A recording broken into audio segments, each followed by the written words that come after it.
en la mesa de diálogo de acoso y violencia de género en la práctica médica, cómo transformamos los establecimientos de salud. Históricamente, los establecimientos de salud se han caracterizado por su rígida jerarquía y estructura, predominando el sexismo o machismo en lo que respecta a las figuras profesionales, especialmente médicos, como ícono patriarcal.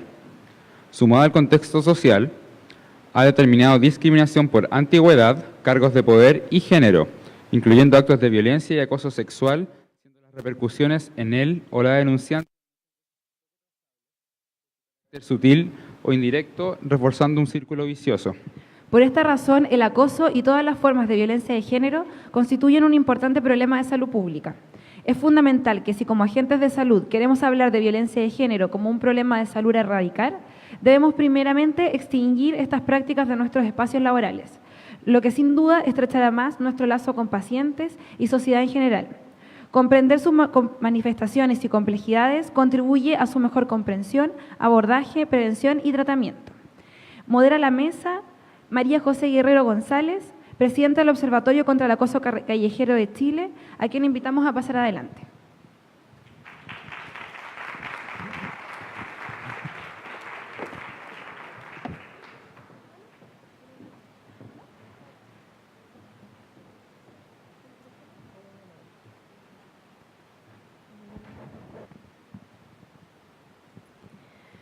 Hola, muchas gracias por la invitación. La verdad es que estos espacios son bastante importantes. Hoy día estamos en un contexto a nivel nacional donde se han empezado a cuestionar prácticas que lamentablemente hasta hace muy poquitos años atrás parecían de lo más natural y de lo más excepcional también. Una de las características de la violencia sexual es que ocurre en plena impunidad del conocimiento de varias personas. Cuando estamos hablando de las violencias sexuales en el espacio público, estas ocurren normalmente a plena luz del día y con más gente alrededor. Cuando estamos hablando de las violencias sexuales en las casas, que convengamos que lamentablemente los delitos de violación parten, ¿no es cierto?, desde un núcleo cercano, vale decir padre, tíos, primos, hermanos, padrastros, abuelos, también ocurren en la impunidad del conocimiento familiar. En las salas de clases, hoy día lo que hemos visto en este mayo feminista, si me dejan decir, tiene que ver con que básicamente cuando se empiezan a salir a la luz las denuncias sobre violencia sexual que ocurren en el aula, actualmente todavía están ocurriendo, también empezamos a escuchar discursos y testimonios de, bueno, sí, nosotros sabíamos que el profesor era un poquito pasado para la punta. En plena impunidad. Estos espacios son sumamente importantes en tanto cuestionamos esa impunidad. Cuestionamos no solamente al victimario, cuestionamos también a el testigo y la testigo, no en un tema de ponerlo en la vereda de victimario, sino que cómo hemos generado un ambiente de plena impunidad para las violencias sexuales, para las violencias de género, para los acosos y que lamentablemente hoy día hemos tenido que salir a las calles y gritar que efectivamente necesitamos muchas más herramientas para poder enfrentarlo. Convengamos que los protocolos no vienen a solucionar el problema, pero sí a entregarnos herramientas de acción. Es por esto que con mucho orgullo también quiero presentar a las siguientes panelistas que nos van a ilustrar un poco con ciertas temáticas bastante relevantes dentro de los diferentes espacios en términos de violencia sexual y acoso sexual en específico. Así, quiero presentar a la doctora Isquia Siches, médica internista de la Universidad de Chile, presidenta del Colegio Médico de Chile, quien nos va a presentar la exposición Avances y desafíos desde el Colegio Médico en establecimientos libres de violencia de género. Bienvenida, muchas gracias.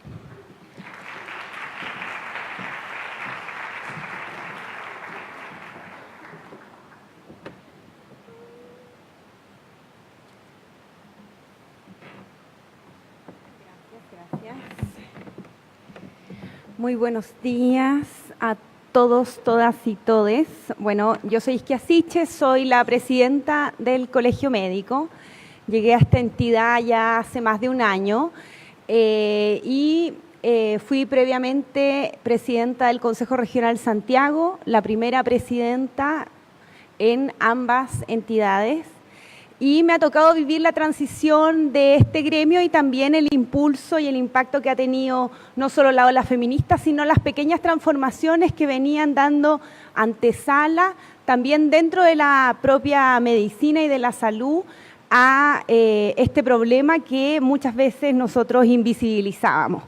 Quiero contarles en mi presentación, que es bastante, espero que sea bastante breve para cumplir con la comisión, parte de los procesos que han ido transitando desde la conformación de esta comisión hasta llegar a una actividad como esta y a cuantas más, y una agenda que tenemos bastante ambiciosa. Entonces voy a empezar a contarles, y escuchaba quizá con atención al presentador previamente, en que muchas veces hablamos de estos establecimientos con violencia. Yo creo que una de las primeras cosas es admitir que estos establecimientos o entidades inanimadas claramente no son los culpables de eso, sino que somos las personas, y sé que aquí hay muchos profesionales que no son médicos, gran parte de ellos también los médicos y médicas que hemos normalizado gran parte de una cultura que no solo es machista, sino que también dentro de una institución como el Colegio Médico, a muchas dirigentes nos tocó vivir la directa misoginia de algunos otros dirigentes, y que este proceso de transición y transformación obviamente nos compromete a todos. Bueno, yo voy a partir contándoles que yo llego a este Colegio Médico justamente también representando e intentando ser disruptor dentro de una estructura que era jerarquizada, que era muy clásica, que era evidentemente machista, y en donde nunca había mantenido dirigentes de alto rango dentro de su propia estructura. Yo participaba de un colectivo que conformamos para este trabajo, ya veníamos con algunas actividades en torno a poder ir transformando instancias. Yo llegué al Colegio Médico de Santiago con unos tecitos y desayunitos que se hacían para el Día de la Mujer, a poder ir caracterizando que ese era un espacio político de un poco de protesta de las propias colegas, y también vivir la discriminación de las propias otras dirigentes mujeres que, en vez de ir allanando el camino a quienes íbamos tomando algunos roles de responsabilidad, muy por el contrario, existía parte de la agenda que intentaba más ocultar cuáles eran las diferencias o los problemas que se planteaban, como también la ridiculización del lenguaje inclusivo, fueron cosas constantes. Por eso mismo, finalmente a mí me toca dirigir el colegio, porque el hecho que sea mujer no era una cosa que no estuviera dentro de los hitos políticos que queríamos insertar. Era no solo ser de una generación más joven que los dirigentes tradicionales, sino que a mí me tocaba representar también que veníamos a intentar de a poco ir, nuestro logo era oxigenar, pero ir transformando estas estructuras que muchas veces están tan anquilosadas y que normalizan y no ven ningún problema en el funcionamiento habitual. Y yo creo que eso es algo que en la medicina, quienes son médicos o médicas y quienes les toca lidiar con los distintos colegas, yo creo que lo tienen absolutamente claro. Inicialmente teníamos algunas agendas que tienen que ver con el rol del colegio, no me voy a explicitar en tanto en eso, distribuyendo el trabajo en distintas áreas, y nosotros habíamos trazado que habían temas obviamente políticos, éticos, de participación y democracia, pero en realidad no habíamos salido del closet aún de que había un tema de género transversal en lo que iba a ser nuestra gestión como Colegio Médico de Chile.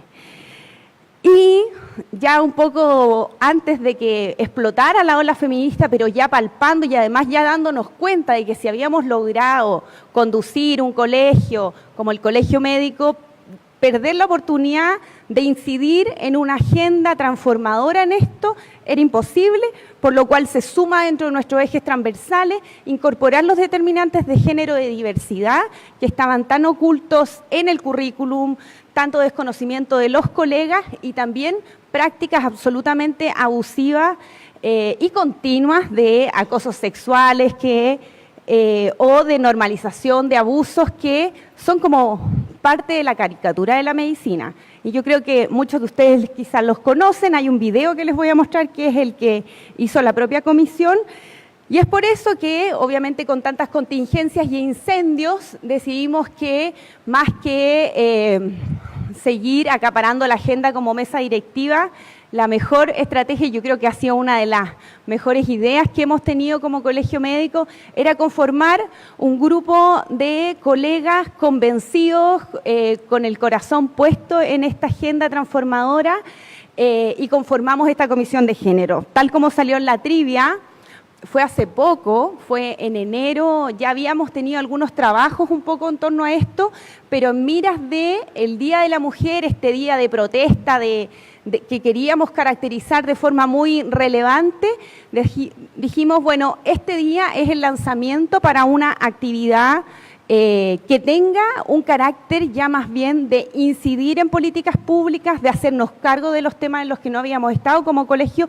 y obviamente también transparentar lo que ocurría dentro de la cultura médica que desde mi punto de vista no habíamos logrado abordar hasta la fecha. Ahí partimos con esta comisión, en enero llegó la gente muy interesada y ustedes los ven todos los sábados que han tenido esta jornada, ellos han participado, coordinado, hacen diversas actividades e incorporan sus diversas miradas y no es solamente la mía o la de la mesa directiva, sino que aquí hay un conjunto de personas elaborando un trabajo que es muy colectivo, es muy rico y ha dado muy buenos resultados hasta la fecha. Partimos con este Día Internacional de la Mujer y yo les voy a mostrar la campaña que salió de eso, que inicialmente siempre hemos sido bien pudorosos de que los médicos, que viven en esta caricatura de que yo iba a llegar a quemar el colegio y a transformarlo absolutamente, nosotros queríamos movernos con astucia para que eso en realidad pudiera ir decantando dentro de las comunidades médicas y ya yo creo que las primeras olas de la ola feminista habían llegado a las distintas instituciones. Lo que pasó después en mayo era parte de lo que muchas de nosotras ya habíamos salido a denunciar o ya no normalizábamos como se hacía en la anterioridad. Y les voy a contar algunas cosas desde el pregrado que quizá ya me hacían ver de que no era solo yo la que veía los problemas, sino que eran mis compañeras de generación, quienes postulaban a las becas, etcétera. Se hizo esta campaña de salud también, que las voy a mostrar después. Trabajamos incipientemente antes que saliera todo este análisis, así que le voy a pedir a las expertas de posterior que no sean tan duras con nuestro protocolo de acoso sexual, pero nosotros hicimos ese protocolo más o menos como en julio del 2017, todavía no había este proceso dentro de las universidades que analizaba cómo funcionaba, nos limitamos a poder ver el tema del código laboral, lo que ocurría con las becarias, que no eran sujetos como de derecho en esta ambivalencia de ser estudiante y médico a la vez. También todo lo que ocurrió con ley IBE, y ahí yo también lo hice el otro día en el lanzamiento de Cuadernos Médicos Sociales, transparentar que obviamente en nuestro colegio existen diversas posiciones en todos los temas valóricos. Y tal como tenemos médicos y médicas feministas que están disponibles para el aborto libre, tenemos también organizaciones de médicos que son más conservadores y que esperan que el colegio se movilice en una agenda pro vida. Frente a esa contradicción, nosotros hemos apostado a que es difícil poder tomar una posición tan concreta en estos temas conflictivos, pero que sí podemos colaborar con la instalación y la implementación de las leyes sin tener que nosotros tomar una posición valórica, porque también así lo instruye la ética. No es labor del colegio médico decirle a la sociedad lo que tiene que hacer en materia de aborto, eutanasia u otros, sino más bien entregar los elementos y que este sea un debate ciudadano. Y a ese espacio nos hemos restringido y colaborado, ustedes nos han visto, y también hemos hecho mucha educación en torno a la objeción de conciencia para que esa no sea obstrucción de conciencia. Todo el tema de análisis de ley de identidad de género, donde se pudo hacer un avance desde cuáles eran las primeras declaraciones de las sociedades de pediatría, mucho más restringidas y opositoras al avance del proyecto de ley, hasta hoy, en donde esta semana justamente hubo un encuentro en torno a la ley de identidad de género, en donde hay una posición mucho más propositiva. Hoy ya me quedan 5 minutos nomás. Después, bueno, Cuadernos Médicos Sociales, que les voy a contar después. este curso de formación en salud y se está trabajando en un curso que sea preventivo. Yo les digo que es como usted no lo haga para todas esas malas prácticas que están naturalizadas en la medicina, de tomarle la cintura a la interna, de mandarle un WhatsApp, de tener estos grupos de WhatsApp un poco que normalizan la violencia de género.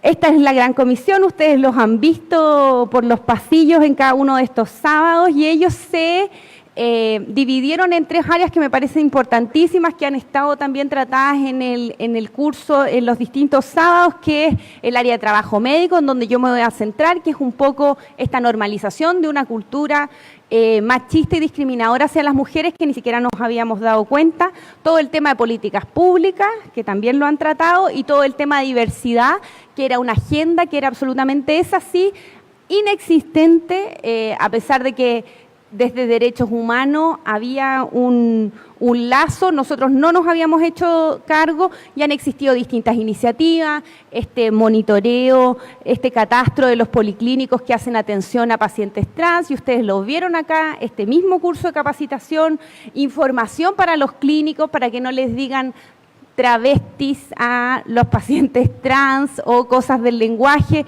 que no sé si ustedes vieron las caricaturas de las interconsultas que muchas veces mandan nuestros colegas, en que algunos hasta se jactan de su ignorancia, o sea, sin entender absolutamente nada de lo que es el rol de salud en esta población que sufre discriminación continua dentro de nuestros espacios de salud y todas las materias de objeción de conciencia. Diversas actividades, yo creo que esta comisión ha sido sin duda la joya de nuestra gestión dentro del punto de vista de un avance en iniciativas que no estaban inicialmente transparentadas y que ha demostrado tener muy buenos resultados. Una de esas cosas, y como partimos, fue que nos juntamos en enero con 3 de estas colegas de la comisión a pensar cómo hacíamos que el Día de la Mujer ya no fuera lo tradicional, sino que también fuera una denuncia por parte de las propias colegas de lo que todos los días pasábamos siendo estudiantes de medicina, médicas, pero también obviamente hay un área que todavía no abordamos, que son el resto de los profesionales de la salud que le toca lidiar con nuestros colegas misógenos, homofóbicos, xenófobos o cuántos otros epítetos uno pueda tener, que obviamente hace que estos establecimientos se vayan constituyendo estos sitios violentos habitualmente y también se vayan normalizando estas conductas desde el profesional que sigue hasta el último administrativo del centro de salud. Y ahora, no sé si esto va a resultar, porque nunca resulta en ninguna parte, pero vamos a probar. Si no, creo que tengo una... Trabajadoras de la salud. En el último tiempo han salido a la luz casos de acoso a las mujeres en diversas áreas. Nuestra realidad no está libre de estas prácticas. Frente a esto, no podemos callar. En salud también hay discriminación contra las mujeres. Vivimos diversos tipos de violencia de género en todas las etapas de nuestra práctica. Durante la carrera es cotidiano el humor sexista y común el acoso sexual. En el pregrado son tus compañeros, en el internado, tutores o becados. Hay diferencias de trato y discriminación en los métodos de aprendizaje. Nos dicen que hay especialidades para hombres y otras para mujeres. Las entrevistas finalizan con cuestionamientos sexistas. Cuestionan nuestro poder de decisión y nos excluyen por considerarnos temperamentales. Invalidan nuestras aptitudes solo por no pertenecer al género masculino.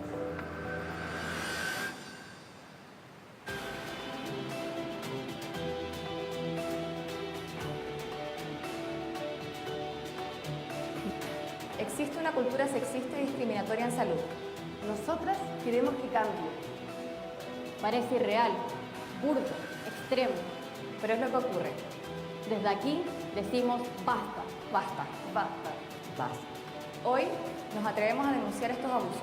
Porque sabemos que colectivamente los podemos superar. Juntas por un Chile sin discriminación de género.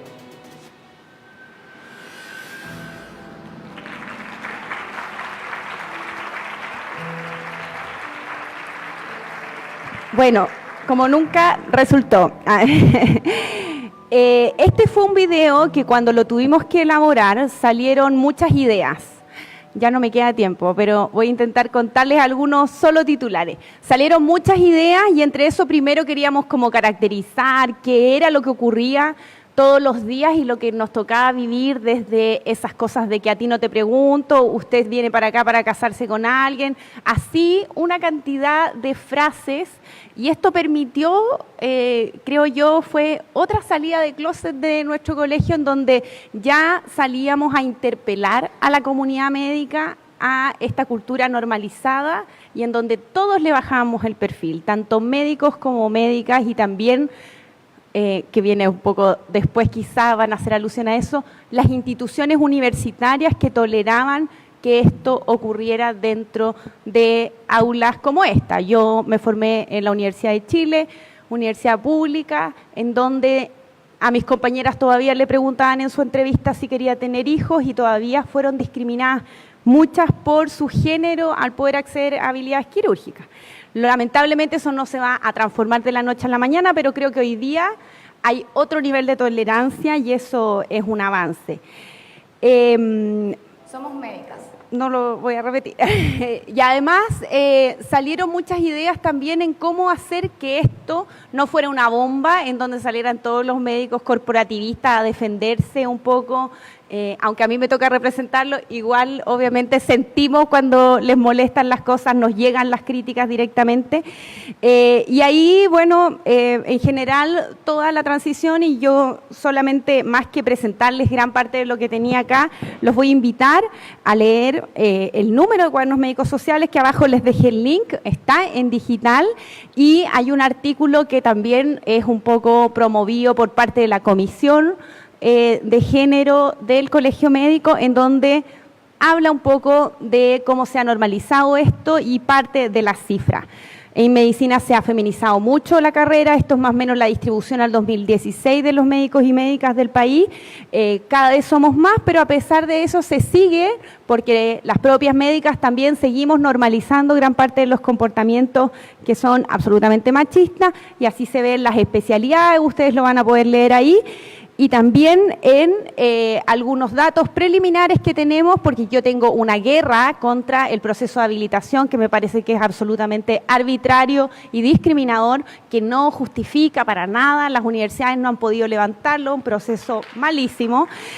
Y para eso nosotros el año pasado ya nos habíamos adelantado y dijimos, tate, hagamos una entrevista, la hicimos y en realidad los datos tienen que procesar los miles de cosas, pero han salido y son reveladores. Y yo creo que si las universidades no se abren a anular ese proceso o hacerlo de forma objetiva, lo más probable es que lo que venga después sean iniciativas legales para demandar a las universidades que caigan en estas prácticas discriminatorias. Ya. Después, acceso a posiciones de poder. Bueno, yo obviamente hablo de una posición de poder, pero lo real es que estamos en pañales, todos los centros de salud, directores de hospitales, directores de servicios de salud, en temas sanitarios siguen siendo hombres mayoritariamente, en las especialidades, en las cátedras, los decanos, etcétera. Hay algunos espacios de luz, pero obviamente eso es anecdótico, o sea, mi mayor característica al momento de ganar el colegio, a pesar que esperábamos era que fuera disruptivo, es que era como un triunfo, y yo creo que se siga viendo así, habla un poco de lo retrasado que estamos en algunos procesos. Así también hemos tenido que enfrentar temas comunicacionales dolorosos, a mí me llegan las denuncias, me llegan los casos de acoso sexual, me escriben los colegas cuando tienen esos problemas, y hemos intentado ir sistematizando. Y nosotros tenemos una unidad de defensa laboral dentro de la Fundación de Asistencia Legal, que ahora la hemos hecho transitar al colegio, en donde me toca participar directamente y en donde hemos intentado incorporar algunos de estos íconos, llamando también a las colegas a denunciar y a que no sean finalmente señaladas por sus equipos de salud, sino que al contrario, ellas sean víctimas que son acogidas por la comunidad médica, y así yo creo que hemos avanzado bastante. Tenemos hoy día protocolos que obviamente van a tener que pasar por el proceso de revisión que se está haciendo de los distintos protocolos institucionales.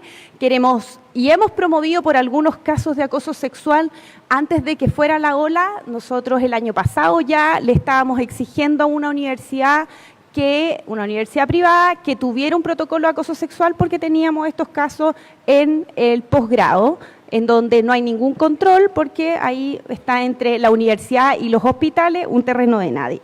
Como también la calidad de funcionario para los médicos residentes, que nos permite proteger dentro también del Código Laboral o el Estatuto Administrativo a los profesionales médicos. Así también la encuesta del 2016 de Residente Chile, que ya habla de esta caricatura, que no era tan caricatura, que era algo continuo y lamentablemente que hasta la actualidad, a pesar de toda la ola del tsunami, los médicos y médicas mantienen esas conductas en lo cotidiano. Y es difícil, hay una transformación que es generacional y yo creo que aquí el resto de las panelistas nos van a poder quizá iluminar un poco más de eso. Pero no nos quisimos quedar ahí. Esa encuesta hoy día se está materializando a nivel de todos los médicos y médicas del país. Ya van casi más de 1.500 respuestas que nos van a permitir también transparentar qué es lo que ocurre con la violencia de género dentro de la profesión, que va a ser un tremendo dato. Desafíos, solo los titulares: modificar código de ética, temas valóricos, aborto hoy día está explicitado ahí como que no se puede, eso ya está en proceso.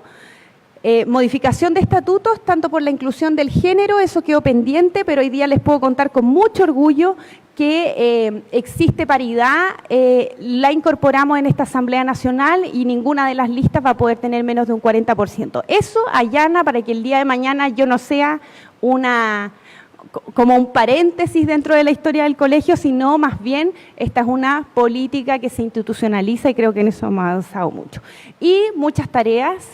Queda todo lo que es pregrado, que es meterse a las instituciones que no quieran transformar su pregrado después de la ola feminista y las tomas. Yo creo que hay un espacio que es clínico en donde ni las universidades tienen poder por sobre sus docentes, y ahí yo creo que tenemos que hacer un control de pares para que ninguna de esas prácticas se mantenga, así también en el posgrado, con los clínicos, meternos a las reuniones clínicas en estas. Usted no lo haga, usted no caiga en estos errores porque tenemos casos de médicos demandados por más de 70 millones de pesos por acosos sexuales. Así también estos protocolos, seguir optimizando con la asesoría de la propia comisión, la asesoría de la víctima y algunas claridades en torno a nuestros seguros de asistencia legal, FALMET y algunas cosas muy fomes, pero que son muy necesarias. Y obviamente asumir una posición política de que estamos a favor de las víctimas y no vamos a hacer defensa corporativa con los perpetradores, que es un poco el clima de temor que existe de que a todos nos van a denunciar mañana porque van a salir todas las mujeres a acusarnos de forma ganancial. Eso es como lo que todavía se mantiene dentro de la comunidad de dirigentes y yo creo que eso lo podemos terminar de transformar.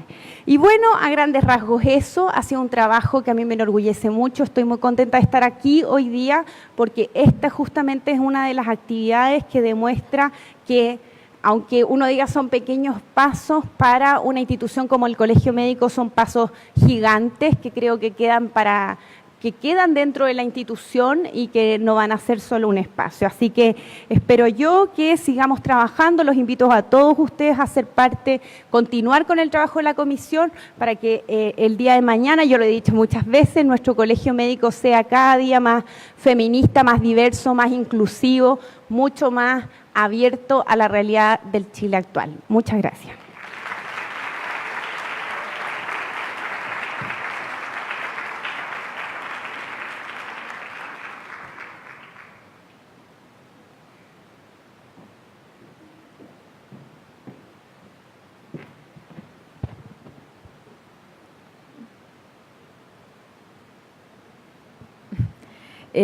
Muchas gracias a Isquia por su presentación y, no sé, repetir el aplauso porque realmente es un trabajo bastante positivo el que están haciendo. La verdad es que lamentablemente la violencia sexual, como es un tipo de violencia de género, una manifestación de la violencia de género, se da en todos los contextos. Y no es casual, ¿no es cierto?, que se dé también en el contexto de la salud. Por tanto, lo que se está haciendo aquí de manera muy adecuada, muy cuidadosa también, es también develar estos procesos. Lamentablemente, cuando nosotras salimos a decir, oye, sabes que esto me parece mal, esto no se llama piropo, sino que se llama acoso sexual, que es explícito, etcétera, no se nos cree. No se nos cree y se nos tilda de muchas cosas, ¿no es cierto? Y hay una defensa, un gremio y una actitud bastante generalizada, y esto no tiene que ver solamente con que los hombres, entre comillas, ¿no es cierto?, defiendan, sino que la sociedad en general empieza a operar en esta defensa. Y en eso, una de las cosas que nos vemos impulsadas a realizar es a medir esta realidad.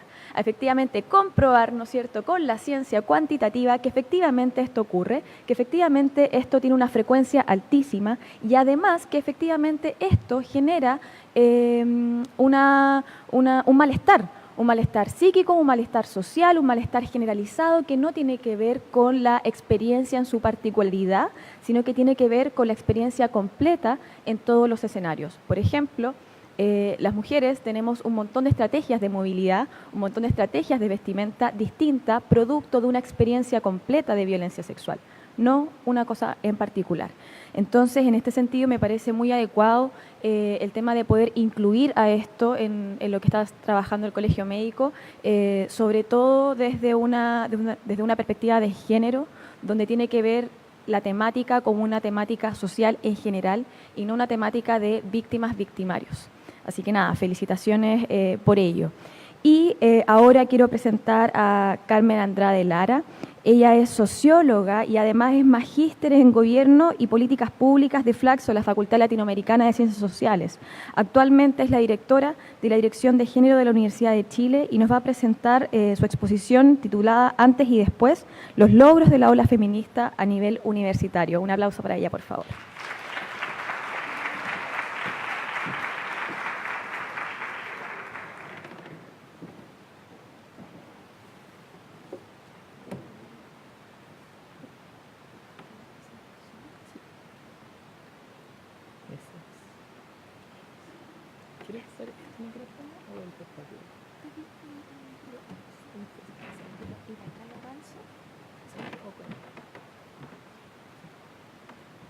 Muy buenos días a todos, a todas, y muchas gracias por la invitación. Estoy admirada con todo lo que ha hecho la Comisión de Género del Colegio Médico. Felicitaciones. Bueno, quiero compartir con ustedes esta mañana una cierta mirada sobre no solo sobre el tema de la violencia y del acoso, sino una mirada un poquito más amplia sobre el tema de la equidad de género en las universidades, ¿ya? Porque el acoso y la violencia son expresión de una situación más de fondo, de una situación de desigualdad. Y voy a contar el caso de la Chile, no por chauvinismo, ¿no?, aunque la gente de la Chile es bien chauvinista, sino paradojalmente porque se dice que esta es la universidad que más ha avanzado en materia de género. Y estamos bien en pañales, bien en pañales. Entonces, les muestro este caso para que nos hagamos la pregunta, si somos quienes más hemos avanzado, imaginémonos cómo está el resto de las universidades. También lo quiero mirar desde ahí.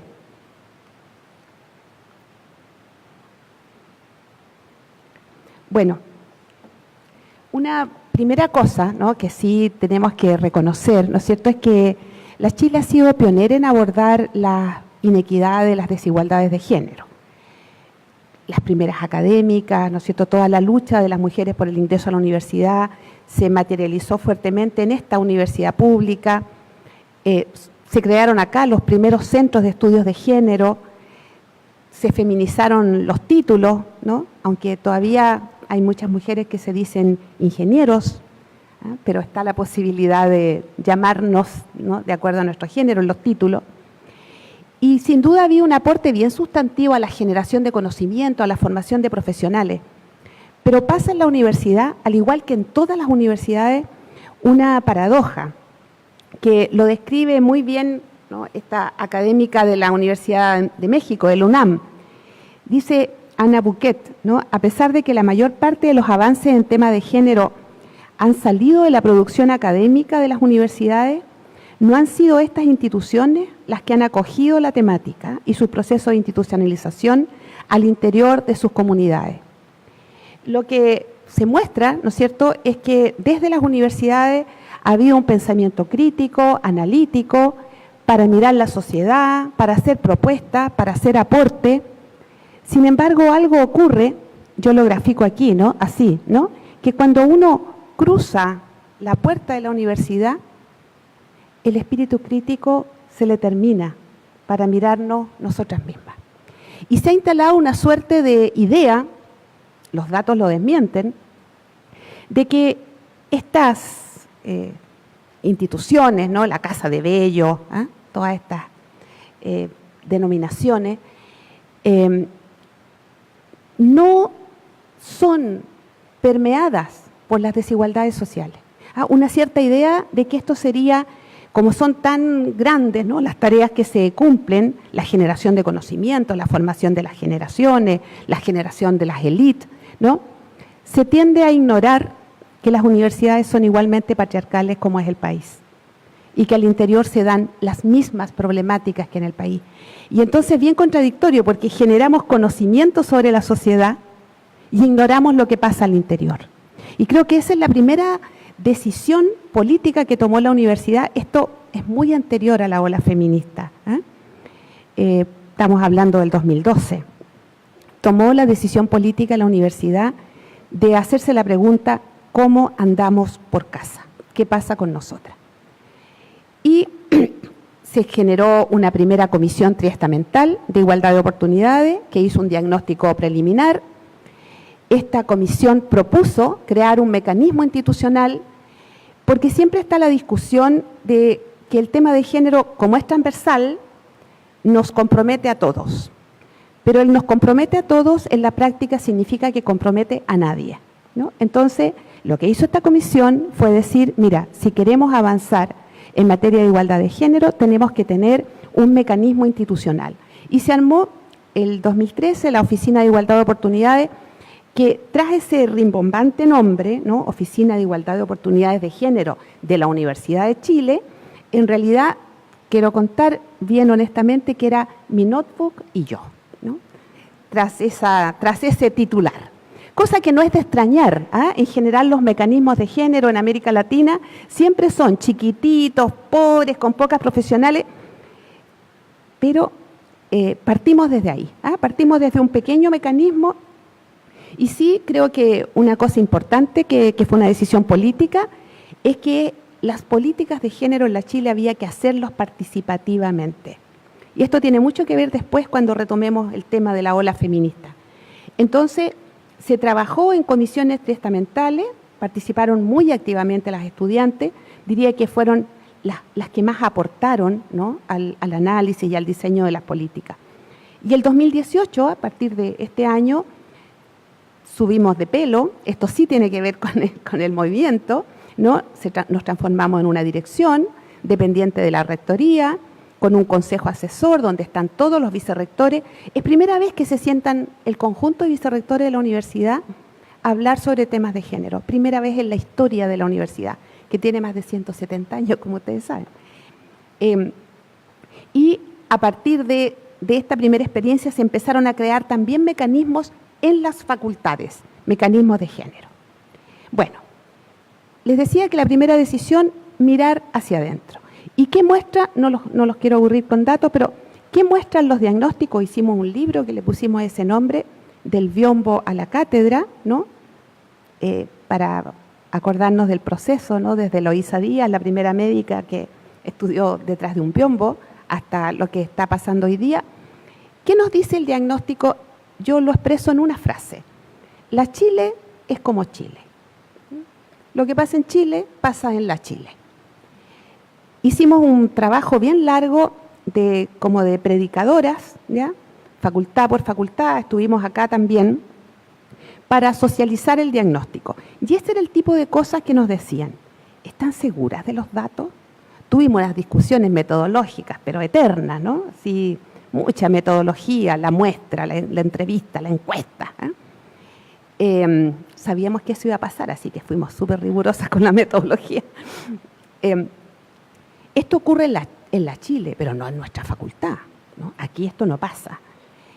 Las diferencias salariales no tienen nada que ver con el género, tienen que ver con la productividad. Ese es el tipo de explicaciones que nos damos.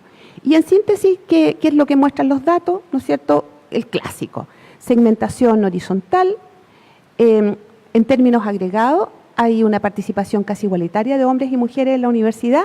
Sin embargo, cuando uno mira los estamentos, claramente hay mayoría de mujeres en el estamento administrativo y una sorprendente y preocupante subrepresentación de mujeres en el cuerpo académico, ¿no? En la Chile, 1/3 de las académicas son mujeres, 2/3 son hombres. Y por áreas de conocimiento se da lo mismo, ¿no? Hay concentración de mujeres en ciertas áreas, de hombres en otras, que coincidentemente son luego en el mercado laboral, las áreas feminizadas son las que tienen menores salarios, clásicamente las áreas de la educación, de las ciencias sociales, en fin. También está muy marcado lo que se llama la segmentación vertical. Esto es lo mismo que la política, ¿no? A medida que se va avanzando en la carrera académica, en la jerarquía, las mujeres van desapareciendo. Todos los cuerpos directivos de la Chile tienen mayoría hombre, el consejo de evaluación, el consejo de decanos, el Senado universitario, acaba de haber elección y se reproduce lo mismo, ¿no es cierto? Y tanto en posgrado, en pregrado, lo que uno va mirando es que a mayor nivel de decisión, las mujeres son claramente minoría. El otro tema que se decía que aquí no ocurría, pero está absolutamente documentado, se acaba de hacer un estudio de actualización que muestra que esta tendencia no se ha movido, lo digo así, con toda la evidencia empírica, ante igual trabajo, igual formación académica, igual jornada laboral, las mujeres ganamos menos que los hombres. Tengo los datos facultad por facultad, por si les interesa.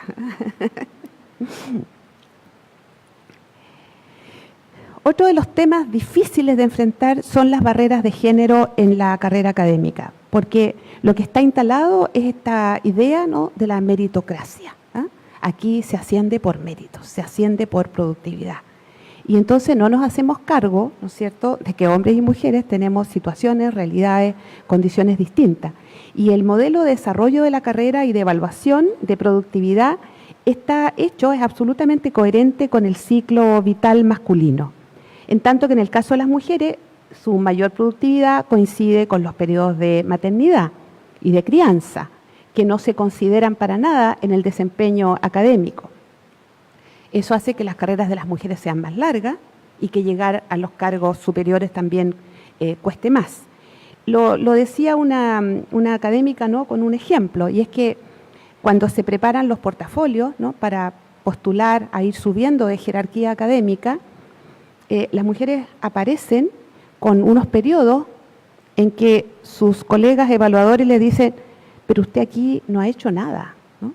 Tiene 2 años en que no hizo nada. Y entonces a uno le dan ganas de decirle, ¿sabes qué?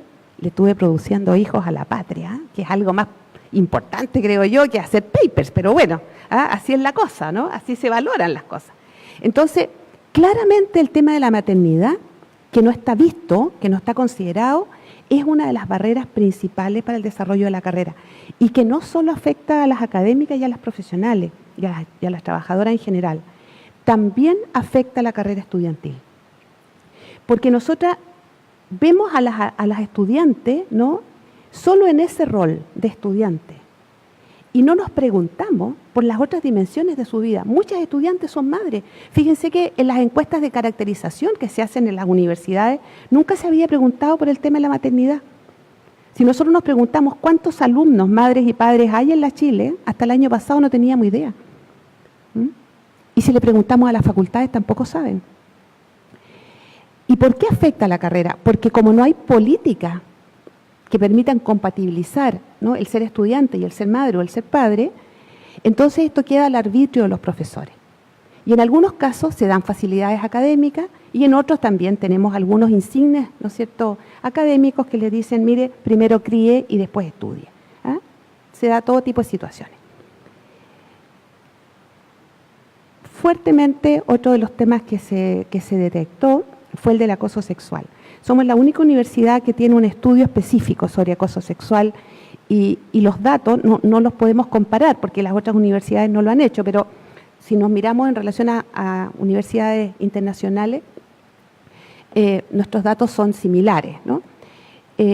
Un 26%, casi un 26% de las personas en la Chile, trabajadoras académicas y del estamento administrativo y estudiantes, dicen haber conocido directamente situaciones de acoso y de agresiones sexuales. Y casi un 15% lo ha sufrido directamente.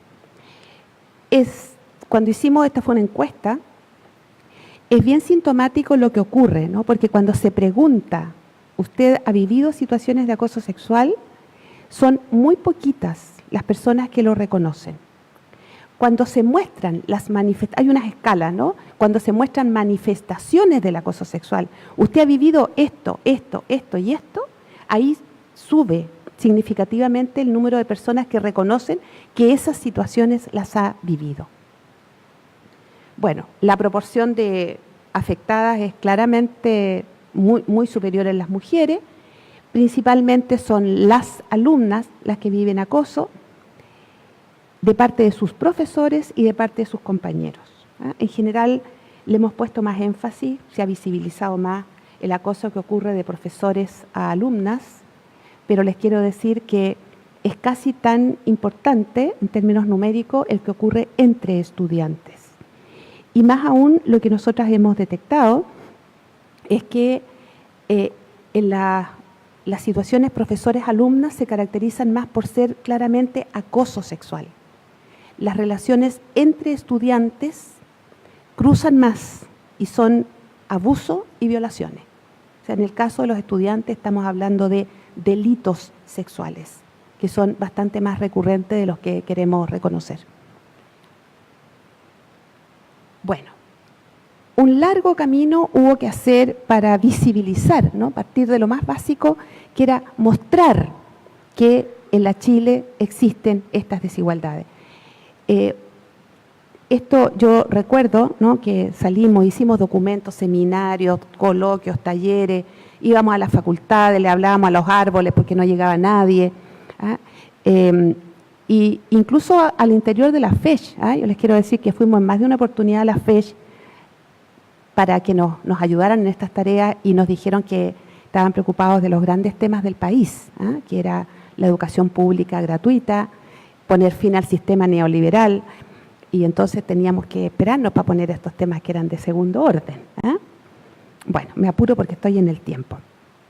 Finalmente logramos que se aprobara unánimemente 2 políticas. Y marco que son políticas, porque nos hemos centrado en mirar los protocolos, ¿ya? Los protocolos llegan tarde. Los protocolos llegan cuando el acoso ya ocurrió. La preocupación nuestra es que no haya acoso. Y eso se aborda con política universitaria, no solo con protocolo, ¿ya? Se aprobó esta política para prevenir el acoso sexual, que comprende prevención, formación en pregrado, estamos haciendo muchos cursos de formación de género y violencia.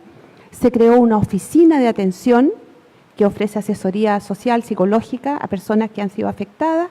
Se han capacitado fiscales, actuarios y se desarrolló también un protocolo. Y aquí un tema, perdone que me extienda, pero hemos tenido, esto es el costo que se paga cuando uno va un poquito más adelante, que se va enfrentando con todas las barreras, ¿no?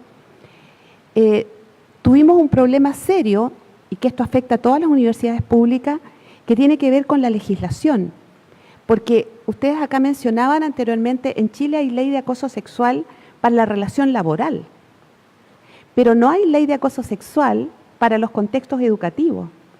Entonces, aquí se daba la paradoja que si hay acoso entre funcionarios, tenemos instrumentos para sancionar, investigar. Si hay acoso entre alumnos, no había instrumento ninguno. Hubo que cambiar el reglamento de estudiantes de la Chile para tipificar el acoso. Fíjense que ese reglamento, que es bien antiguo, sanciona, por ejemplo, el plagio. Sanciona si se violan emblemas de la universidad. O sea, si alguien le tira pintura a Andrés Bello, ¿no es cierto?, va a ser severamente sancionado. Y nunca se planteó que el acoso sexual y la violencia sexual era una conducta sancionable. Era más importante el plagio que violar derechos de las personas. Bueno, ese reglamento hubo que cambiarlo. Hoy día sí tenemos tipificado el acoso. Y respecto a la ley, como les decía, no hay ley en contextos educativos. Entonces tuvimos que ir al Parlamento. Estos son procesos bien largos. Y logramos que en la nueva ley de universidades estatales, que se aprobó hace poquitito, se aprobara un nuevo procedimiento para investigar acoso sexual en las universidades públicas, que por una parte reconoce que puede haber acoso en distintas relaciones, pero que hace otra cosa que es más importante a mi juicio, que equilibra los derechos de los inculpados con los derechos de las denunciantes. Porque antes, con el tema del sumario administrativo, como ustedes saben, ellas, quienes denunciaban, quedaban absolutamente fuera del proceso, ¿ya? Hoy día eso cambió. También se aprobó una política de corresponsabilidad social, me la voy a saltar, pero solo que se trata de hacer cargo justamente de las barreras de las mujeres para impulsar, para desarrollar su carrera. Estamos instalando jardines infantiles y una de las cosas interesantes que es bueno que miren quienes son estudiantes es que somos la primera universidad que tiene un reglamento estudiantil que establece pre, postnatal, permiso por enfermedad de los hijos, flexibilidad académica, en fin. Otra de las cosas que se logró, esto muy de la mano con los estudiantes, es una circular con un decreto interno que reconoce el nombre social de los estudiantes trans. Ya, termino, era lo más central, ¿no es cierto?, que les quería decir que a nosotras nos pilla, digamos, de algún modo, el movimiento feminista en un momento, yo creo, bien favorable, porque veníamos ya trabajando con las alumnas, ¿no?, en todos estos temas. Por lo tanto, la demanda feminista y el diálogo con la universidad se enfoca en dos cosas. Primero, ¿cómo mejoramos lo que tenemos? No había que inventar la rueda, ¿no? ¿Cómo mejoramos? Y en segundo lugar, ¿cómo instalamos el gran desafío, o lo que a mi juicio es el gran desafío de la educación no sexista? Respecto a lo primero, ¿cómo mejoramos? ¿Qué plantearon las alumnas? Que es absolutamente necesario, importante, y se les dijo que sí a todo, en realidad. Yo nunca había estado en una negociación en que las partes estuvieran de acuerdo. En general uno se enfrenta, pero bueno. Primero, demandaron una fiscalía especializada. Y esto tiene que ver, como ustedes saben, con que hay mucha desconfianza de que las investigaciones por acoso y por violencia se hagan en las propias facultades. Porque operan las defensas corporativas, ¿no es cierto? Porque la gente tiene miedo de denunciar, en fin. Entonces, estamos instalando hoy día a nivel central una fiscalía autónoma de las facultades que va a ser la que investigue las denuncias. En segundo lugar, demandaron una defensoría, ¿ya? También se aceptó la defensoría. A nosotros nos dejaron con mucha pega el movimiento feminista, ¿no? Que va a acompañar a las denunciantes durante todo el proceso. Después, demandaron la instalación de un observatorio de violencia y desigualdades de género, que vaya nutriendo de información para ir haciendo política. Demandaron también que se creen unidades de género en todas las facultades. Hoy día hay 6. Falta todavía por completar el proceso. La instalación de una unidad de salud mental en el SEMDA, para atención especializada de personas afectadas por violencia. Todas esas, como ustedes ven, son propuestas concretas que vienen a mejorar la política de prevención. Y tenemos plazos, en fin, para montarla. Estamos en eso precisamente en este minuto, haciendo concursos, perfiles, en fin. Creo que el mayor desafío que le pone el movimiento a la universidad tiene que ver con la educación no sexista.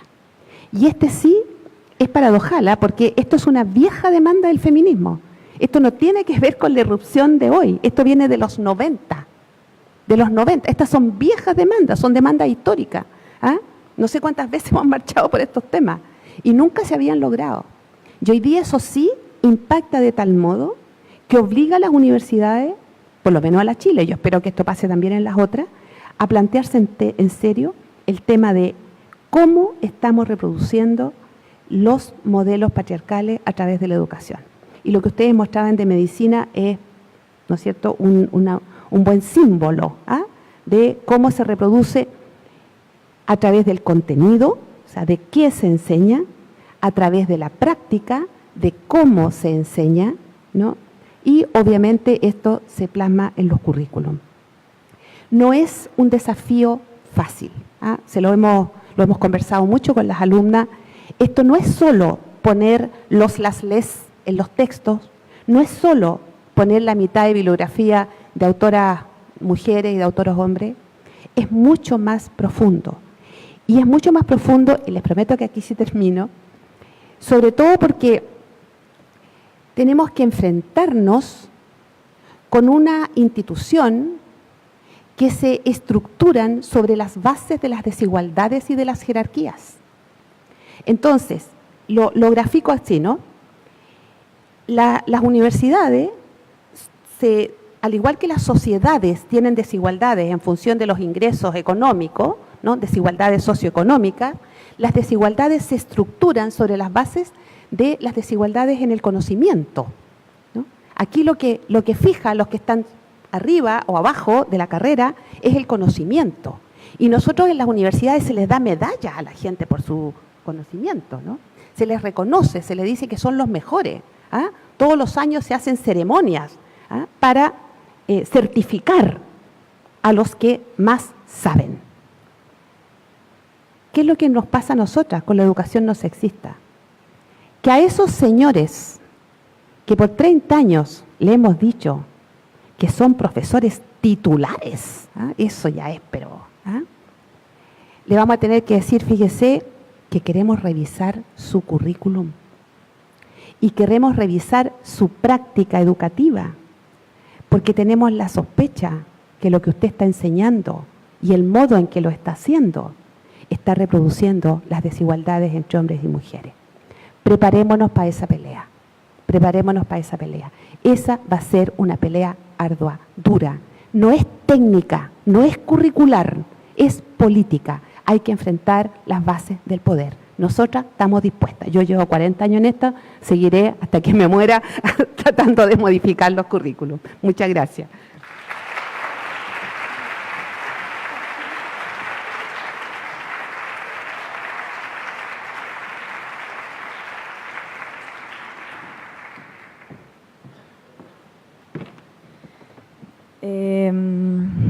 Nada que decir después de eso. En realidad, la verdad es que lamentablemente lo que hablaba Carmen respecto a los temas de protocolo al nivel legislativo es real, es un problema muy serio. Hay muchas prácticas que hoy día la población en general sentimos y sabemos que es violencia sexual y nuestro Código Penal no lo identifica como una violencia sexual. Incluso muchas las identifica como un código del Código Penal, el 373 o 374, si no me equivoco, que tiene que ver con las ofensas al pudor y las buenas costumbres, donde le niega la posibilidad de reconocimiento a la víctima de ser víctima de violencia sexual y básicamente víctima de estas ofensas al pudor o incluso testigo de estas ofensas al pudor, que es completamente distinto. Retomando las palabras de Carmen, quiero agregar que y lo que está haciendo la Universidad de Chile a través de esta dirección, ¿no es cierto?, de igualdad de género, tiene que ver con entender que esta batalla, que esta lucha no es de argumento, esta lucha es de sentido. Necesitamos las herramientas para visibilizar lo que ya hemos dicho desde hace décadas atrás. Esta pelea final, que hablaba Carmen muy bien, con emplazar, ¿no es cierto?, al docente, a la docente que finalmente reproduce estas prácticas, no tiene que ver con la forma, sino que tiene que ver con el fondo. No tiene que ver con el significante, sino que tiene que ver con el significado. Y es ahí donde tenemos que estar trabajando y es ahí donde tenemos que poner el foco. Ahora viene la doctora Valentina Pantoja de Prada, quien es médica general de zona, médica de la Fundación Margen y parte de la Comisión de Género y Salud del Colegio Médico de Chile, con su exposición Análisis de protocolos de acoso sexual universitarios y de Servicio de Salud Nacional. Bien, un aplauso, por favor.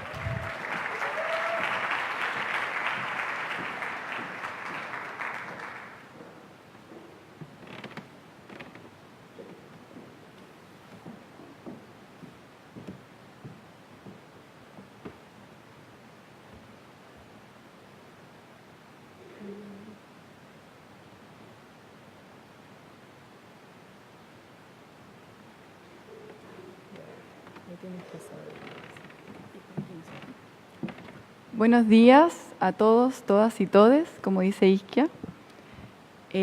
Como dijo María José, yo pertenezco a la Comisión de Género y Salud. Prometo ser concisa porque si no me van a retar. Yo les voy a hablar sobre análisis de los protocolos de acoso sexual en las universidades y los servicios de salud, que es un trabajo que hemos estado haciendo con la Comisión desde hace varios meses ya. Los que han venido a los módulos anteriores ya saben que hemos hablado de la teoría de género, de la diversidad sexual, entre otras cosas. Disculpe.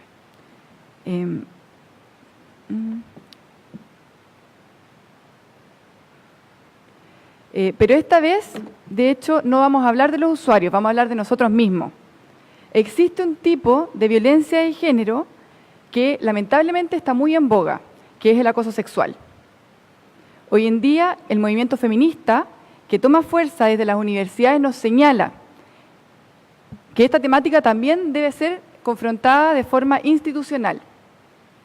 Desde la Comisión y gracias a un colectivo, recopilamos todos los protocolos, los comparamos para saber con qué contamos a la hora de enfrentarnos a este tipo de violencia de género.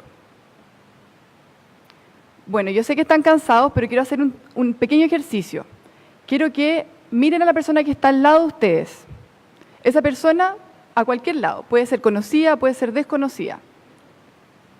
Piensen que esa persona que está al lado de ustedes trabaja con ustedes o estudia en la universidad con ustedes. Piensen que esa persona les acaba de comentar que la están acosando y que necesita ayuda. ¿Qué hacer? ¿Qué decir? ¿Qué herramientas tenemos realmente? Bueno, y eso nos preguntamos también como comisión. Y nos dimos cuenta que ya existen indicaciones. Ya existen indicaciones desde el Mineduc y existen también instructivos presidenciales que tomaron en cuenta esto y que realizaron sugerencias para realizar los protocolos institucionales en las universidades y los servicios de salud. Aquí vemos a un costado la portada de los protocolos contra el acoso sexual en la educación superior del Mineduc y al otro lado el instructivo del 2015 y después del 2018 que habla sobre la realización de los reglamentos de protocolos de acoso sexual. Bueno, y aquí comienza el problema, de hecho. ¿Por qué? Porque les preguntamos a las instituciones a través de la ley de transparencia, a través de las cartas a la subdirección e incluso a los centros de alumnos a través de la CEMECH, ¿dónde están esos protocolos? Y lo logramos, en realidad. Lo logramos con los protocolos de servicio de salud. Pero las universidades, varias nos contestaron que aún no tenían protocolo. De hecho, el 30,5% de las universidades al día de hoy no tienen protocolo. Pero ¿qué debiese tener un protocolo? Y eso es lo que revisamos en los protocolos que ya tenemos. Lo primero es una buena atención. La atención que tiene que tener un buen protocolo a través de los canales de denuncia, a través de la gente capacitada para ello y a través de una comisión o de alguna constitución que realice la universidad o el servicio de salud para poder dar cuenta de estas denuncias. Luego de eso, se tiene que abrir una investigación interna.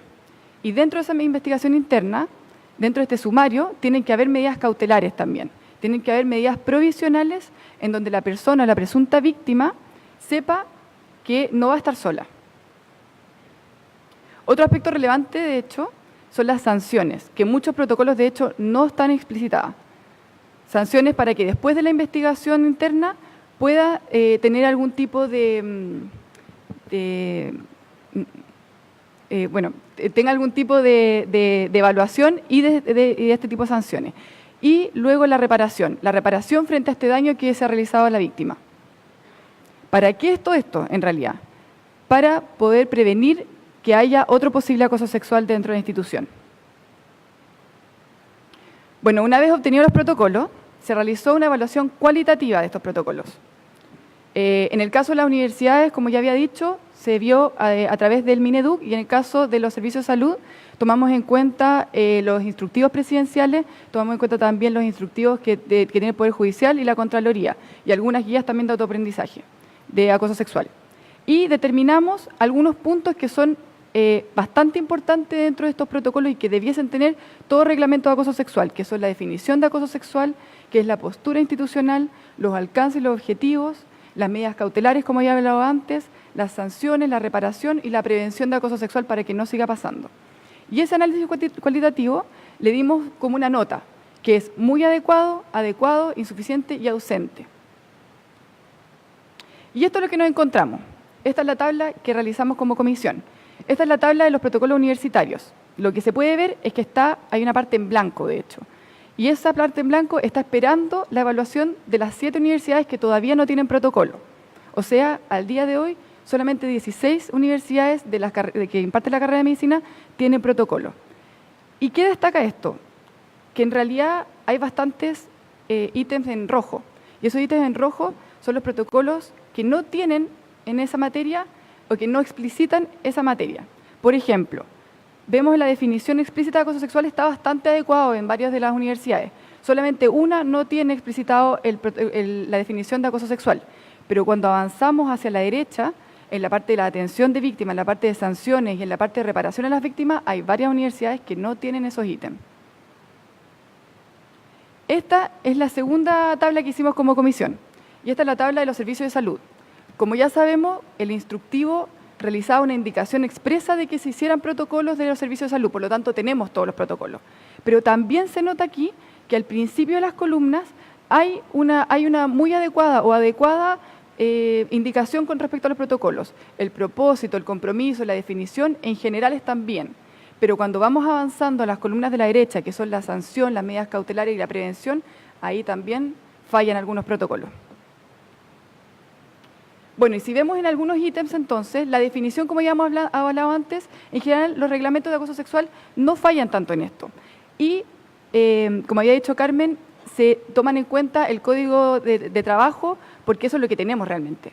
Y el código de trabajo habla de que el acoso sexual es un requerimiento de carácter sexual que es realizado por una persona, es no consentido, es por cualquier medio y amenaza o perjudica su situación actual.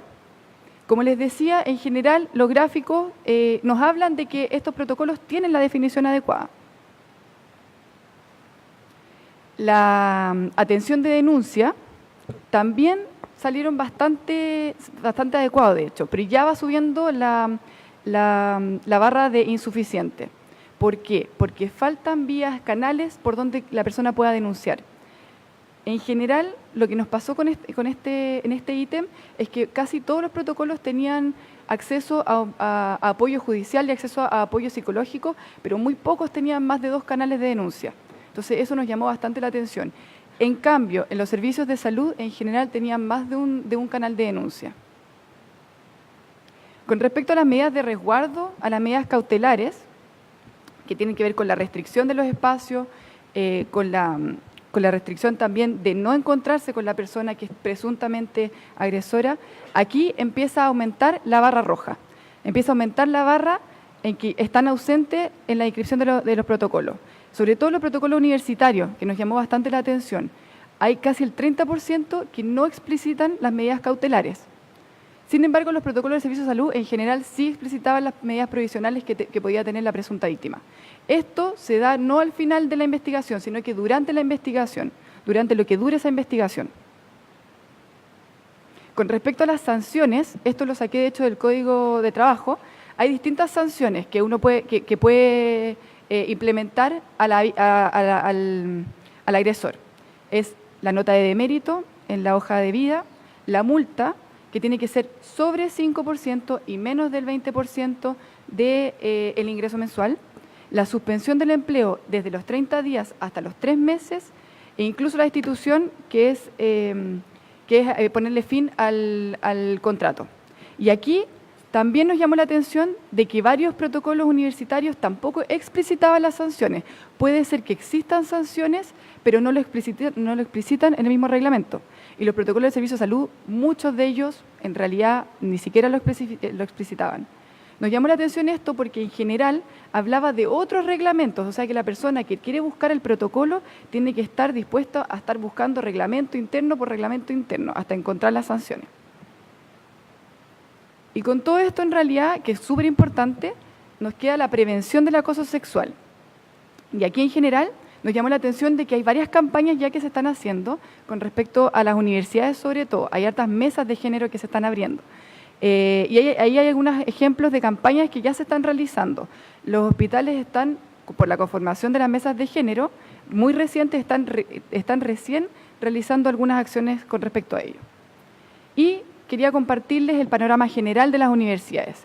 Este es la unión de todos los gráficos que hemos hecho, de todas las evaluaciones que hemos hecho, y nos llamó la atención de que a medida, como les decía yo, que íbamos avanzando en los ítems de sanción y de atención a víctimas y de reparación a las víctimas, en general se van quedando cortos estos protocolos. El otro ítem que nos llamó la atención y que queríamos realmente incluirlo también en esto y que no lo incluían el Mineduc ni los instructivos presidenciales fue el uso del lenguaje inclusivo dentro de estos mismos reglamentos. Nos llamó bastante la atención porque en general los protocolos universitarios que recibimos están hechos del 2018 y el Mineduc, este instructivo que sugería cómo hacer un protocolo, está hecho el 2016. Y más del 50% de los reglamentos está escrito no en un lenguaje inclusivo. Ahora veamos el panorama general de los servicios de salud. Pasa lo mismo, empieza a aumentar la barra cuando empezamos a hablar de las sanciones, cuando empezamos a hablar de las medidas de resguardo, cuando hablamos de la prevención. Pero llama la atención el ítem de lenguaje inclusivo. En general los reglamentos están hechos desde el 2012, de hecho. Y el lenguaje inclusivo está en el más del 60% de estos reglamentos. Eso nos llamó bastante la atención. Bueno, ambos trabajos, la evaluación de la cualitativa de los protocolos de acoso sexual en las universidades y de los servicios de salud, están en evaluación para la publicación. Pero quiero terminar diciéndoles que en realidad estos protocolos, como ya habían comentado, están hechos cuando ya llegamos tarde. En general acá somos todos nosotros los convencidos de que debe haber un protocolo, de que debe haber resguardo a las víctimas, etc.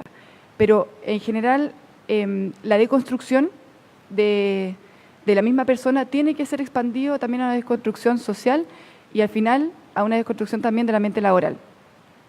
Cuando hablamos incluso de violencia de género, nosotros siempre hablamos de abuso sexual, del delito, del acoso sexual, pero la violencia de género no solamente es eso. La violencia de género también puede ser muy sutil. Por eso, el chiste machista en pabellón, el enviar fotos de compañeras, el hacer la diferencia dentro de la misma sala de clases y el preguntarle a las doctoras acerca de su planificación familiar al momento de postular a la beca, como decía Isquia, son formas también de violencia de género. Los invito entonces a que seamos juntos, agentes de cambio, que no solo no seamos cómplices del acoso sexual, sino que frenemos y que sepamos qué hacer. Muchas gracias.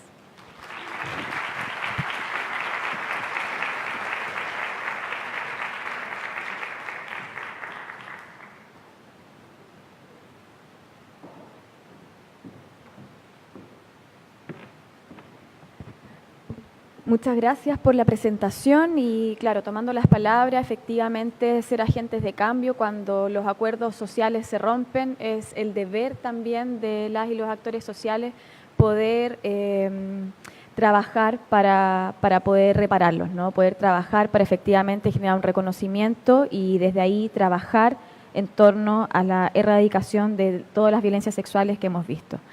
En este momento quiero pedirles a las otras dos expositoras que por favor nos acompañen. Vamos a hacer, debido al honor al tiempo, una ronda de preguntas cortitas. Queremos pedir si hay 3 palabras, 3 preguntas que se quieran realizarlas todas y luego que nuestras expositoras puedan efectivamente responderlas.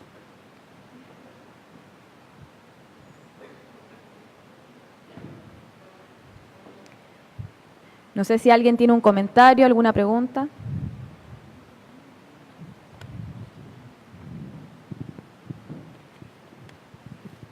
Hola.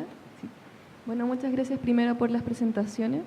Agradezco especialmente a la doctora Isquia sobre cuando habló mucho sobre el tema de el acoso y el abuso sexual dentro de los estudiantes. Yo soy interna de 7º año de medicina y me parece súper importante todo lo que se está haciendo ahora, y si bien sabemos que es un tema colectivo, que hay que unir fuerzas, la mayoría de estas situaciones ocurren cuando estamos solas, en pabellón ayudando, en un box de atención, como sea. Entonces, mientras todavía estamos en el proceso de enseñar, de educar, de cambiar la situación, ¿cuál podría ser quizás una recomendación práctica de cómo abordar esta situación estando solas? Porque la verdad es que se vuelve un poco complejo sabiendo además que la persona que te está tratando de esa forma te está evaluando, hay un tema de poder de distintas formas, si es que hay alguna recomendación práctica en ese sentido. Vamos a tomar las 3 preguntas y luego la respuesta. Hola.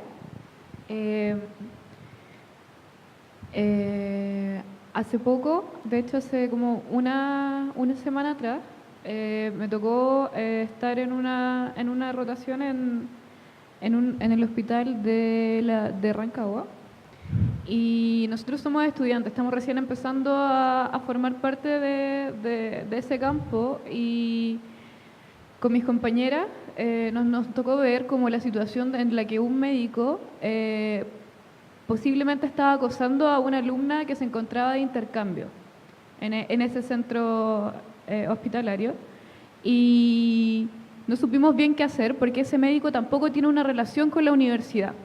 Entonces, muchas veces nosotros podemos actuar si ocurre, no sé, con un docente, con un tutor, tal vez tenemos como ciertos caminos para llegar, pero ¿qué pasa cuando eres estudiante, estás yendo al campo y ves a un médico que en verdad no se relaciona contigo, teniendo una conducta no apropiada? Como, ¿a dónde debes acudir en verdad? Eso.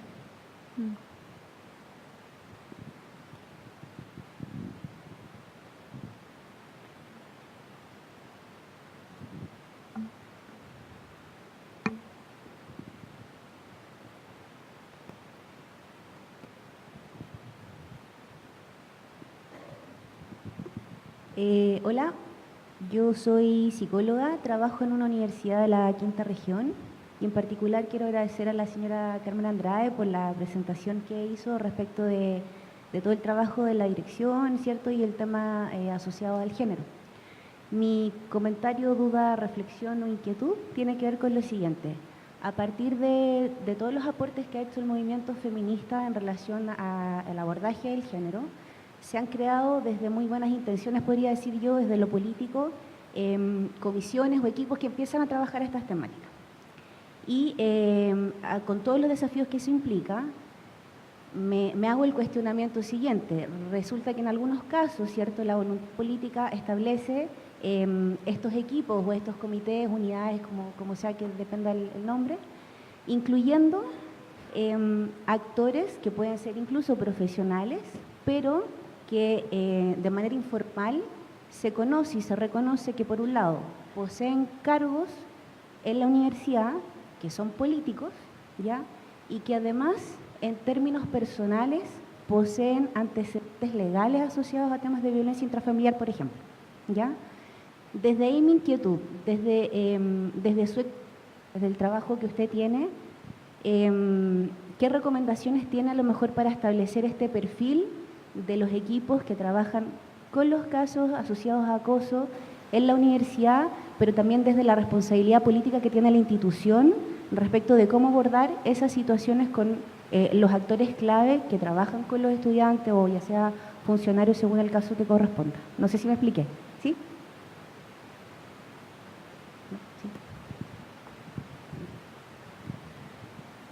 Ya.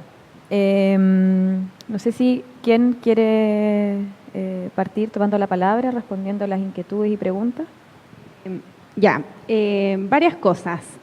Ahora también en torno a las diversas denuncias que hemos tenido como colegio, se le ha encomendado a la Comisión de Género hacer todo este trabajo que es más bien preventivo y en terreno y en realidad yo creo que tenemos un desafío muy grande por delante, transversalmente, tanto, sobre todo estos espacios de fusión, tanto universitarios como asistenciales, para una población que es de mayor riesgo que la población general, que en general son los estudiantes internos y residentes. ¿Por qué? Porque hay como una doble relación de subrogancia, estamos un poco más sometidos, en general tenemos tanto los programas que son financiados por el Estado, personas que han estado sometidas no solo a acosos sexuales, sino que también a acosos laborales, están como limitados de abandonar programas, hay toda una serie de problemas en el funcionamiento, existe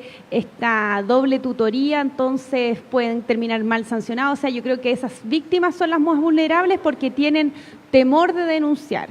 Entonces yo creo que aquí efectivamente nos corresponde un poco a la gente que está acá, a la comisión, al colegio médico, en buen chileno, ponernos la capucha y empezar a tener este precepto de que en temas de acoso, de violencia de género, tiene que haber tolerancia cero. O sea, tenemos que llegar a ese concepto dentro de las instituciones de salud, ya que todos somos actores, como decía recién la colega, de denuncia, activistas, de que eso no ocurra.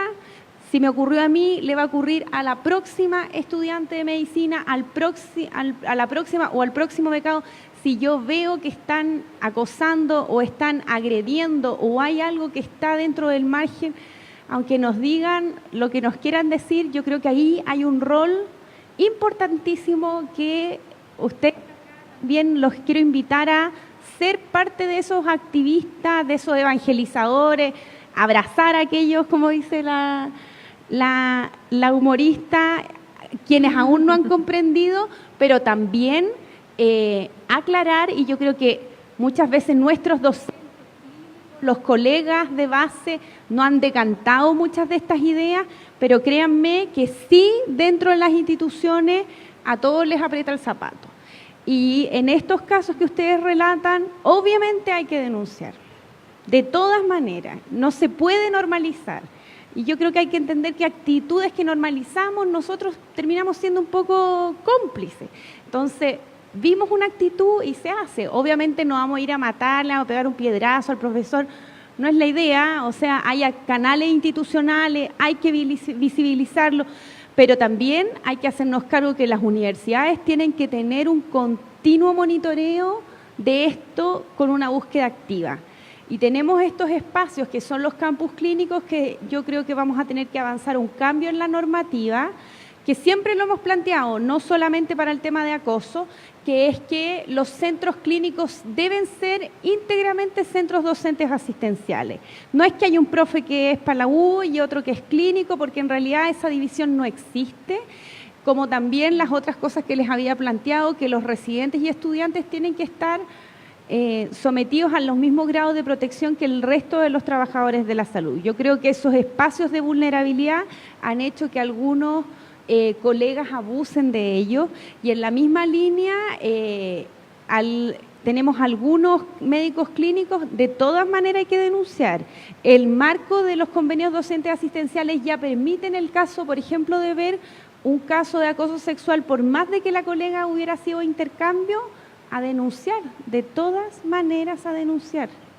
Y por lo menos el día de mañana ustedes levantaron el requerimiento y hay un director que se quedó callado. Y como han caído directores, decanos, rectores, van a tener que caer. Hoy día el silencio es el mismo que ocurre dentro de la iglesia.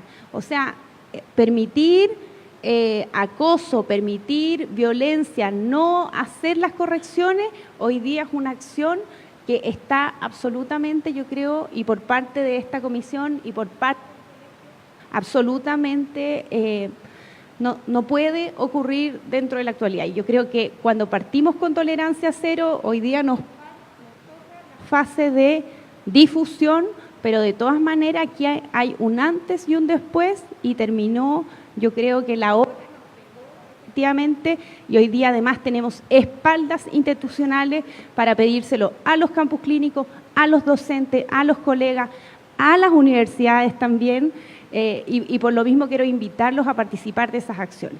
Así que los que se están ahora acordando de situaciones irregulares que han visto, mañana, el lunes, un mail se formaliza, yo representé a la autoridad directa que tenía que hacer algo, que eso ocurrió en el espacio clínico, que yo vi una acción indebida. Todos somos activistas en esto. Bueno, sobre el tema de las denuncias, yo no me ubico bien con la dinámica de los campos clínicos, en fin, ¿no? Pero sí les quiero decir lo siguiente, que nosotros hemos tenido situaciones de denuncias de alumnas que han sido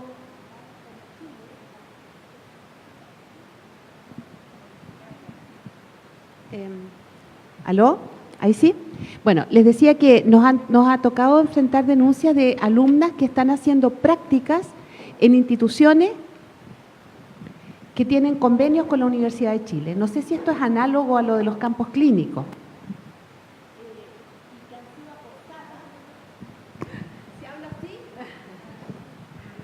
O si te pones acá. Que se pierde igual.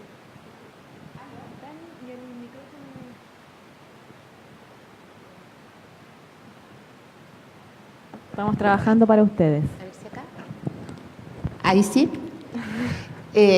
Alumnas les decía que han sido acosadas por, coincidentemente también eran médicos, de instituciones donde ellos no son funcionarios de la Chile, ¿ya? Y lo que nosotros hemos hecho es entender que la universidad tiene responsabilidad respecto a lo que ocurre en los lugares donde manda a sus alumnos, aun cuando no tengan contrato laboral con la Chile.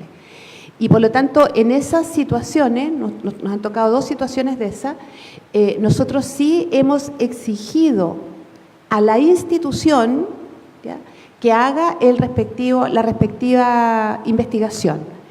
Y les hemos dicho que si eso no se hace, se rompe el convenio. Acá debe ser más difícil porque imagino que los campos clínicos no son tantos. Pero sí lo que se logró es que la otra institución investigara.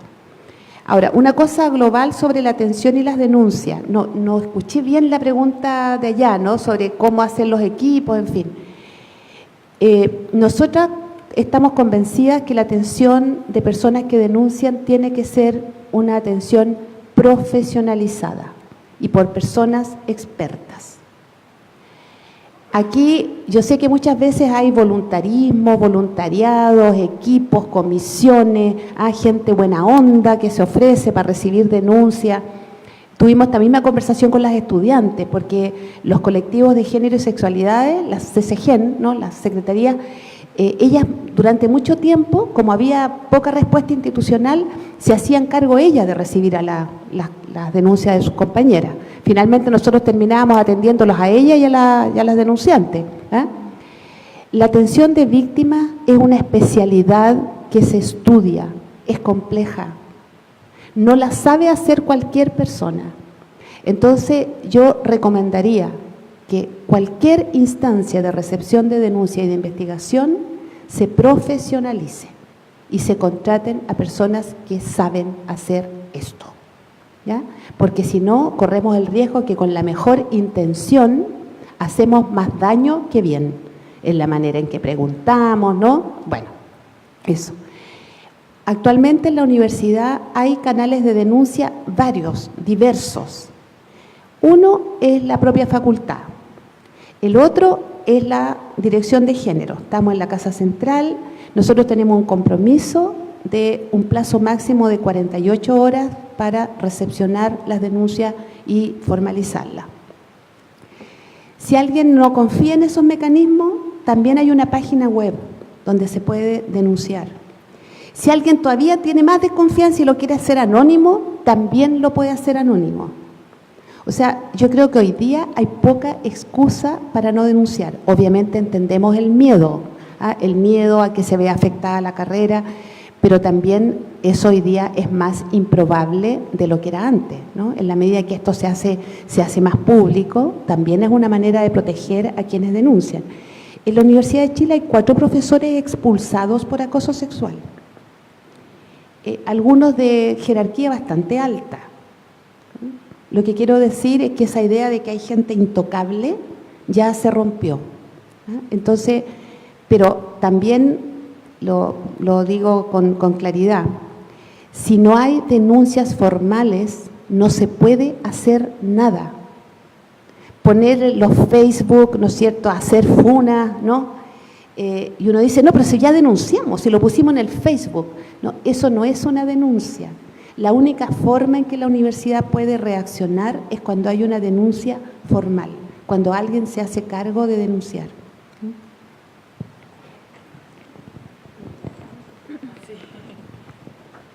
Ya, con respecto a la pregunta de la colega, nosotros cuando hicimos el trabajo también surgieron varias preguntas con respecto a eso.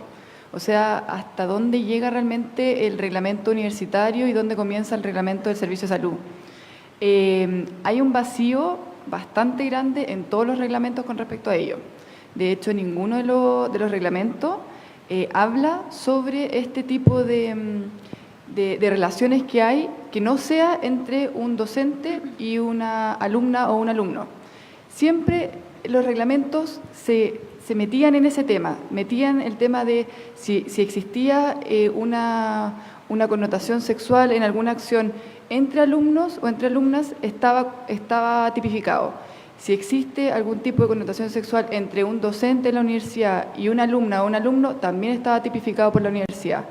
Pero en ese tipo de casos también se queda corto los reglamentos en general, porque, como tú decías, si hay alguna alumna que esté siendo acosada por alguna persona que no es docente directo, en general el reglamento se queda corto.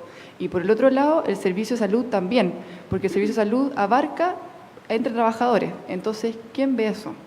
Y eso es lo que nosotros también evaluamos y estamos intentando sugerir, de que abarque ampliamente ese caso, porque en esos casos, como tú dices, en general no está nada dicho, pero como mis colegas comentaban, igual hay que denunciar al hospital, hay que denunciar a la universidad, tratar de buscar todos los medios para que esto se visibilice. Aunque no salga en el reglamento, igual visibilizarlo, porque en general los medios que tiene la universidad, utilizarlos realmente, aunque no salgan en el reglamento, porque eventualmente, y esa es la tarea también que tenemos todos y todas, y esperemos también junto con la comisión, es optimizar esos vacíos legales que hay. Muchas gracias a Isquia, Carmen, Valentina, muchas gracias a todas y todos por... todavía no se vayan. A propósito del activismo feminista, nosotras desde la universidad incorporamos en el proyecto de ley de violencia integral que se presentó en el gobierno pasado, indicaciones para que se pudiera no solo tipificar, sino sancionar, en fin, todo el acoso sexual con sus especificidades en contextos educativos. Esa ley está en el Parlamento. Si nosotros tuviésemos esa ley aprobada, muchas de estas falencias que estamos hablando aquí las podríamos subsanar. Hay que mover la ley en el Parlamento, y quien la puede mover es el Ejecutivo. O sea, eso basta con que el gobierno le ponga urgencia. Yo creo que esa es una tarea política bien central del movimiento feminista. Gracias. Ahora sí, muchas gracias a todas y todos y un aplauso, por favor.